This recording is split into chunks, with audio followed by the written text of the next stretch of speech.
배나영의 보이스 플러스. 보플리 여러분, 안녕하셨어요? 제가 여러분께 마지막으로 인사드린 지가 벌써 7개월이 지났더라고요. 저는 그렇게 오래되는지도 몰랐어요. 건강하게 잘들 계셨죠? 제가 그동안 보이스 플러스에서는 인사를 못 드렸지만 올 여름에 EBS의 한국의 둘레길에서는 여러 번 인사를 드렸었는데 혹시 보신 분이 계시려나요? 제가 신안편, 완주편, 옥천편 이렇게 3편에 출연했었죠. 그러느라고 보이스 플러스를 잠깐 방치했다가 또 다시 돌아오기에는 보이스 플러스를 어떻게 끌고 가면 좋을까, 어떤 방향으로 끌고 가면 좋을까 그런 고민을 하느라 좀 늦었습니다. 그러는 동안에도 보이스 플러스는 구독자가 꾸준하게 늘었고요. 그리고 계속 많은 분들이 찾아와 주시면서 언제 돌아올 거냐고 물어봐 주시는 바람에 제가 다시 이렇게 영상을 만들게 됐어요. 다 여러분 덕입니다. 보플리 여러분. 앞으로도 제가 좋아하는 책들을 그때그때 시류에 맞게 소개하려고 해요. 오랜만에 올리는 보이스 플러스여서 어떤 책으로 시작하면 좋을까 진짜 여러 가지 책을 놓고 고민했는데요. 엄청 높은 경쟁률을 뚫고 선정된 딱 한 권의 책. 우리는 사랑의 얼굴을 가졌고 라는 김수정 작가님의 책입니다.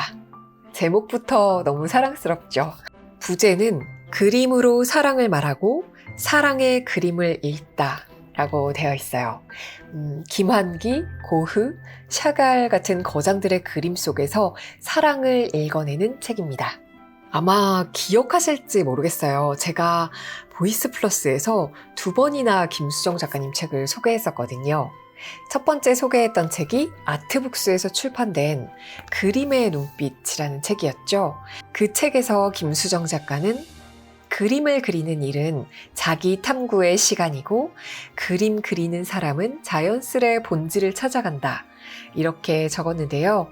표지에 그 마리 로랑생 그림만 봐도 너무 그림을 읽고 싶어지는 그런 책이었어요. 그리고 2번째로 소개했던 김수정 작가님의 또 다른 책. 그 책이 일상이 일심동책이라는 책이었거든요.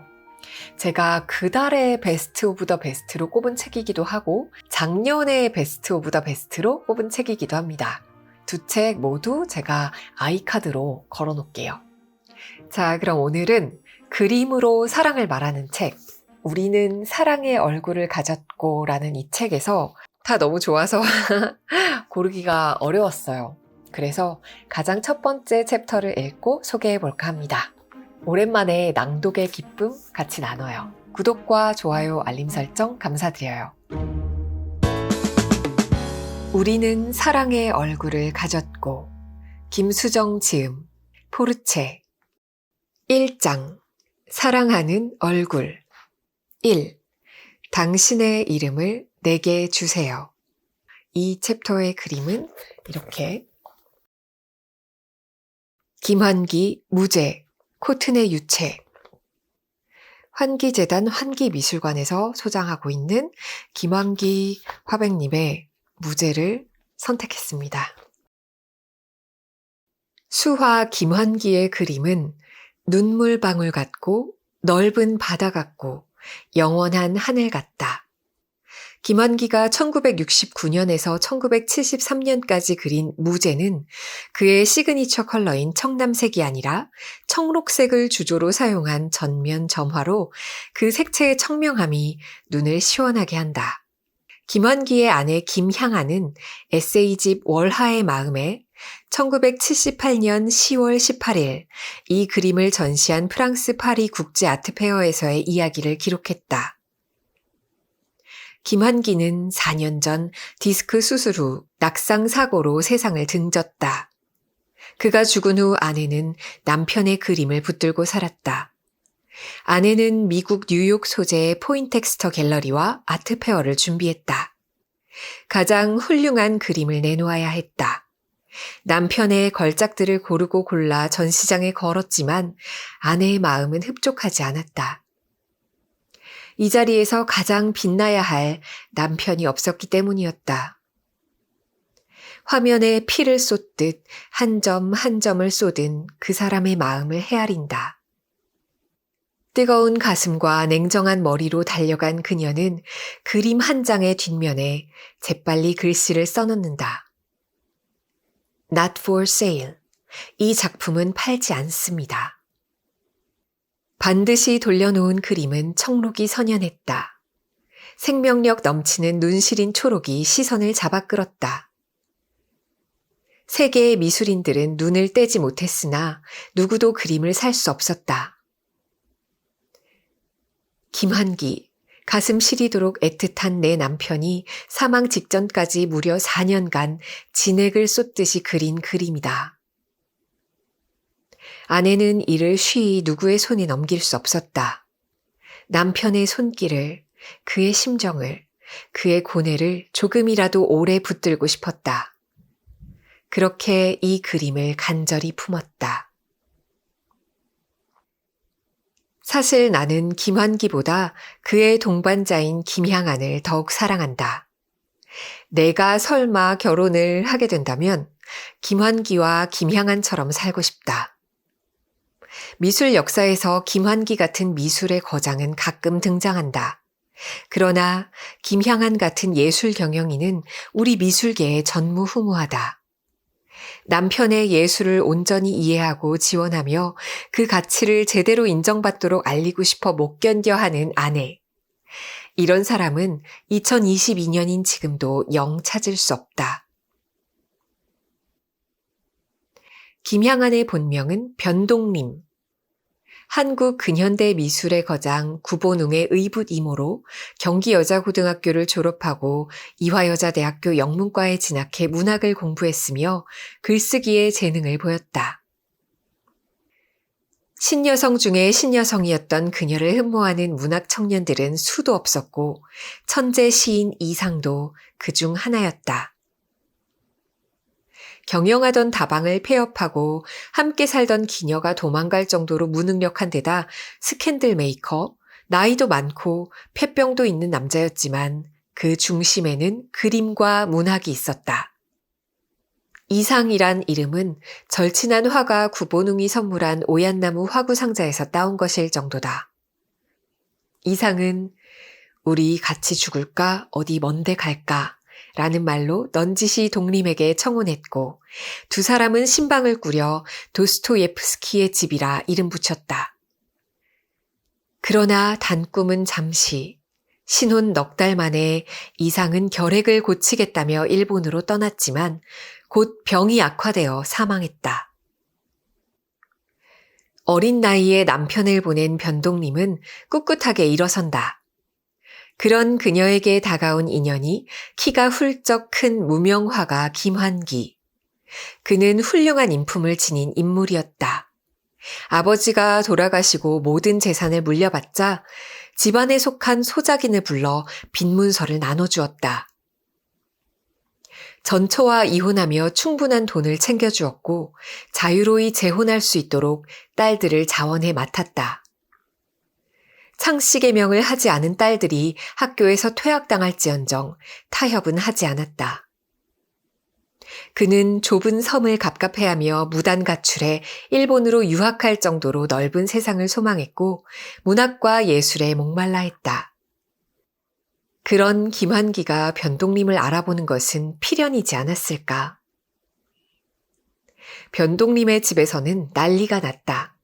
아무리 재혼이어도 딸 셋을 둔 화가에게는 보낼 수 없다는 것이다. 머리채를 붙들리고 다리 몽둥이를 분지른다며 한 소리를 들은 변동림은 미련 없이 집을 나와 그에게로 간다. 그리고 본인의 성과 이름을 가는 제안을 한다. 김환기의 이름을 자기 것으로 하겠다는 각오다. 내게 향안이라는 이름을 줘요.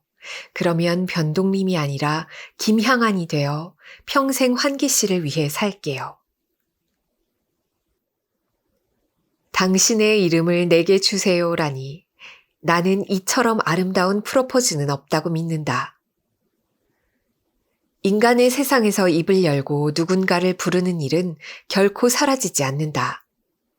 이름은 그 사람이 어디 놓여 있는지 사회적, 심리적 위치를 결정한다. 그간 쌓아온 자기 인생을 버리고 사랑하는 이의 이름으로 생을 살아가겠다는 결정은 내가 곧 당신이 되겠다는 의미다. 무엇을 하건 당신을 염두에 두며 살겠다는 결심이다. 향한 김환기는 수화 김환기와 김향안이 되었다. 두 사람의 보금자리는 수향산방이라는 이름을 얻었다. 나무와 대화하는 남자는 시골 기슭 같은 여자에 기대어 하루 종일 따뜻했다. 185cm가 훌쩍 넘는 남자는 작디 작은 여자에게 내내 어리광을 부렸다. 때로는 진지하게, 때로는 장난스럽게 웃고 떠들며 하루를 보냈다. 남자는 여자에게 자신의 그림이 어떠한지 묻곤 했다. 여자는 당장 미술사 강의를 들으러 나갔고 화랑을 돌며 전시회를 보고 또 보았다. 남자와 여자가 함께 사랑하는 예술에 초점을 맞추었다. 두 사람에게 예술과 생활은 하나였다. 예술적 감수성, 그것이 이 부부의 끊임없는 화제였고 나아가 소통의 원천이었다. 김향아는 약속대로 김환기를 위해 살았다. 그러나 그건 남자를 위해 모조리 자신을 희생하는 여자의 모습이 아닌 남자의 예술을 드러내기 위해 자신의 자질을 적극적으로 활용하는 방식이었다. 곧 김향안의 미술 지식과 안목은 전문가 수준으로 올라갔다. 문학적 소양을 활용해 김환기 미술의 아름다움을 세간에 소개했으며 미술 평론가로 자리매김했다. 자신의 특기인 언어 능력으로 파리와 뉴욕의 예술 세계에 접근했다. 화가의 매니저가 되었고 나중에는 직접 환기 미술관을 세워 예술 CEO가 되었다. 1955년의 어느 날, 김환기가 도대체 내 예술이 세계 어디 수준에 위치해 있는 건지 알 수가 있어야지. 그걸 모르니까 너무 답답해. 라고 탄식하자 김향아는 즉답했다. 그럼 나가봐요. 다음 날 김향아는 프랑스 영사관으로 달려가 비자를 받고 먼저 떠났다. 그녀는 조선 전통미를 재해석한 김환기의 백자 그림이 파리에서 통할 것이라 확신했다. 서울신문에 파리 기행을 연재해 여비에 보태기로 했다. 어학원에서 불어를 공부하고 파리의 소르본 대학교에서 미술사를 공부했다.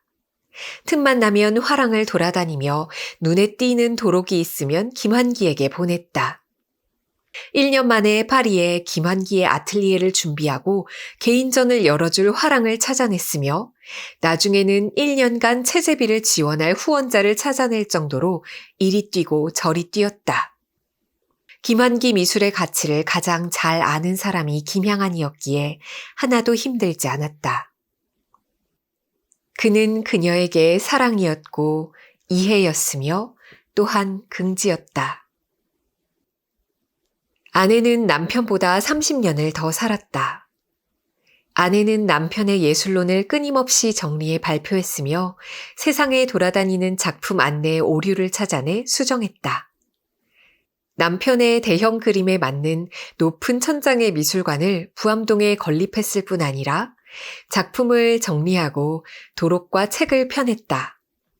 그녀 자신도 서양 화가로 데뷔했다. 일반 사회의 예술의식을 높이기 위해 꾸준히 노력했다. 처음부터 끝까지 김향안의 인생은 남편의 예술로 일관성이 있었다. 이 파트너십을 만드는 데 가장 중요한 역할을 한 것은 예술적 감수성을 기반으로 한 끝없는 대화와 소통이었다고 나는 믿는다. 사랑은 지성이다. 함께 성장해야 함부로 시들지 않는다는 김향안 여사의 말이 내내 잊히지 않는다. 대개의 사람들은 자기보다 총명한 배우자를 달가워하지 않는다. 사랑하는 사이에서도 갑을 관계가 생기기 마련이다. 손바닥만한 가정 내에서도 권력을 휘두르려고 작정하고 이내 한 사람은 시들어간다. 아니, 먼저 시들어가고 그 다음 한 사람이 시들어간다. 두 사람 모두 노랗게 시들어 바닥에 고꾸라진다. 사랑으로 지성에 물을 주지 않은 채 힘으로 사랑을 올가매고 함께 성장하려 하지 않으니 당연한 일이다. 지성으로 사랑에 물을 주며 상대의 성장을 기뻐하는 사람이 있다는 건 그야말로 이상적이다. 이상은 다다르라고 있는 것이며 누군가는 이미 그 이상에 가까이 다녀갔다. 그 옛날 춘원 이광수가 의학을 공부하는 아내 허영숙의 동경 유학 비용을 대느라 갖은 고생을 다하며 사랑의 편지를 끝없이 보냈다니 믿을 수 있는가? 그 먼 옛날에도 마부 박유선이 양갓집 교수 김점동을 위해 미국 유학을 따라갔다는 것을, 고된 노동의 뒷바라지로 한국 최초의 여자 의사를 만든 이야기를 믿을 수가 있는가? 여자 역시 남편의 성을 따라 자신의 이름을 기꺼이 박에스더로 바꾼 이야기를. 이런 이야기가 세상 변두리에 꼭꼭 숨어 사는 내 것이 되지 말라는 법은 없다. 극적으로 정말 그런 기회가 온다면, 정말 그럴 수 있다면 인간은 사랑을 결코 배반할 수 없으리라. 혹시 신이 큰 은총을 내려 기회를 준다면 언젠가는 나도 그리 한번 말해보고 싶다. 당신의 이름을 내게 주세요.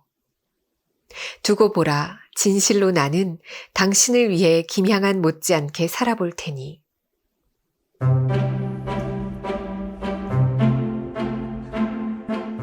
책도 너무 사랑스럽고 책을 쓰신 작가님의 이야기도, 이 책에 담긴 그림도, 또 그 그림에 얽힌 사랑 이야기도 너무나 사랑스러운 책입니다.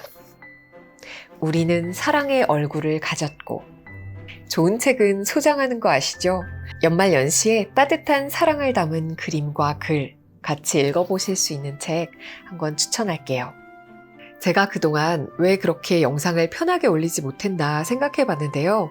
매번 집을 청소하고 카메라 세팅을 하는 게 굉장히 버거워서 그랬던 것 같아요. 그래서 지금 화질은 약간 떨어져 보일 수 있겠지만 노트북에 카메라를 연결하는 방식으로 새롭게 영상을 찍어보고 있어요. 굉장히 단촐한 장비여서 제가 여행을 다닐 때 이 노트북과 웹캠을 들고 다니면 언제든지 영상을 올릴 수 있을 것 같습니다. 앞으로 또 부지런히 영상 올려볼게요. 기다려주셔서 감사합니다. 그럼 우리는 다음 주에 또 만나요. 안녕. 배나영의 보이스 플러스